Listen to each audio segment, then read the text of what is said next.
In the drama series, The Last Frontier, on Apple TV+, Jason Clarke plays U.S. Marshal Frank Remnick, who chases fugitive prisoners from a wrecked prison plane in northern Alaska while unearthing deeper conspiracies.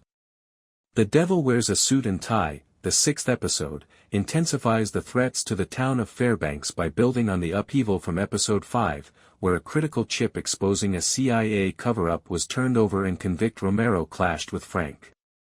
The episode debuted on Apple TV Plus at 12 a.m. Eastern Time on November 7, 2025. It may now be streamed globally. Runtime, 53 minutes or such. Intense action takes place in the Alaskan tundra under the direction of Jon Bokenkamp, co-creator of the series. Cripples of a Mass Power Outage Fairbanks, a power substation is sabotaged by convict leader Romero, resulting in a citywide outage that overloads the grid and leaves the isolated town in complete darkness. As escaped prisoners take advantage of the disarray to further their schemes, the survival stakes for Frank's crew and the villagers are raised. Suspicious figure in the ER, during the outage, Dr. Sarah, Haley Bennett, meets a dubious person in the ER, which causes suspicion and a difficult inquiry. This relates to the larger manhunt, suggesting that injured fugitives or infiltrators may blend in with the mayhem. Sydney's high-stakes evidence chase, building on the Archive 6 fake-out and chip transfer from Episode 5, tech-savvy Sydney, Simone Kessel, rushes to obtain a crucial piece of evidence connected to the plane disaster plot. Her commitment to Frank and the objective is put to the test when her efforts clash with personal allegiances, especially temptations from her past with criminal Havelock. Increasing manhunt and conspiracy ties, as Romero's organization uses the blackout as cover, Frank and his squad, including deputies Hutch and others, step up their attempts to find them. The suspense is heightened by subtle references to the CIA cover-up, which raise the possibility of federal meddling that might compromise Frank's authority. The sixth episode of Apple TV's The Last Frontier demonstrates how an hour of suspense can be packed into a side narrative in a thriller where the main mystery hasn't even been fully developed yet. That's not to imply that the episode's plot revolves only around the revenge story of a psychologically deranged domestic terrorist. The main plot follows Sydney's world as the all-powerful bureau, all too willing to play the role of fate in her life, steamrolls it. Being a victim is, regrettably, one of the few ways you may show the people accusing you that you are innocent. Havelock's position is still too nebulous for an outline. The sixth episode of Apple TV's The Last Frontier demonstrates how an hour of suspense can be packed into a side narrative in a thriller where the main mystery hasn't even been fully developed yet. That's not to imply that the episode's plot revolves only around the revenge story of a psychologically deranged domestic terrorist. The main plot follows Sydney's world as the all-powerful bureau, all too willing to play the role of fate in her life, steamrolls it. Being a victim is, regrettably, one of the few ways you may show the people accusing you that you are innocent. Havelock's position is still too nebulous for an outline. Witnessing the death of a lovely animal always crushes your heart. However, reindeer hunting is a way of life in Alaska, particularly for the Tanana people who live in communal camps and mostly depend on the sustainable natural resources nearby. You'll quickly see why as the magnificent animal is carried in the rear of Cal's snow machine as it plows over the tracks.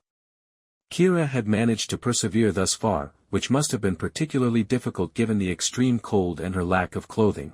Fortunately, she ends herself in Cal's path as he returns to the camp.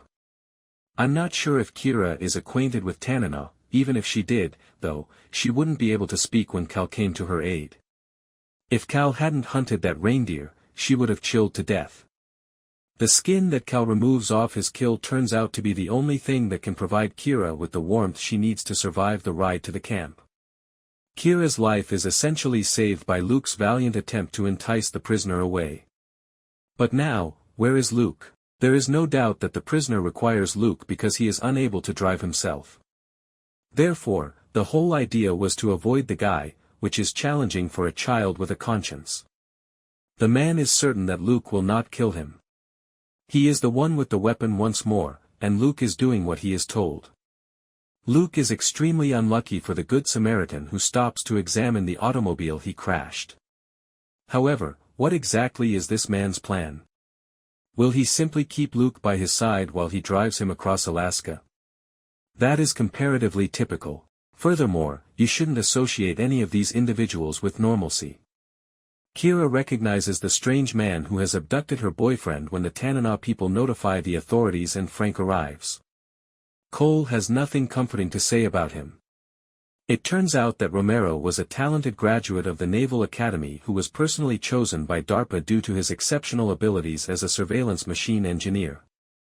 You know, you kind of wonder why this guy was labeled a crazy conspiracy theorist by his agency after he suspected they had been watching him. When Romero objected to the U.S. government's unlawful surveillance stations, was he the insane person his DARPA superiors claimed he was? That's what his disemboweled dog and deceased neighbor would say.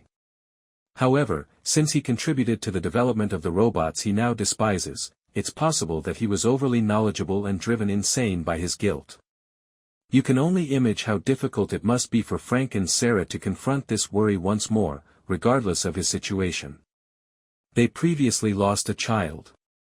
Therefore, I believe it's beneficial for them to remain together in their quest for Luke, whether they like it or not. Frank's question about whether Romero will see a lady is understandable given that Kira recalls hearing him discuss an ex he was still angry with. However, Cole is squandering time investigating that aspect of Romero's life. He does have grievances, and he is prone to using violence to vent them. When he points the gun at the man who stopped to offer assistance, gets into his vehicle, and forces Luke to drive off, he very definitely has a destination in mind.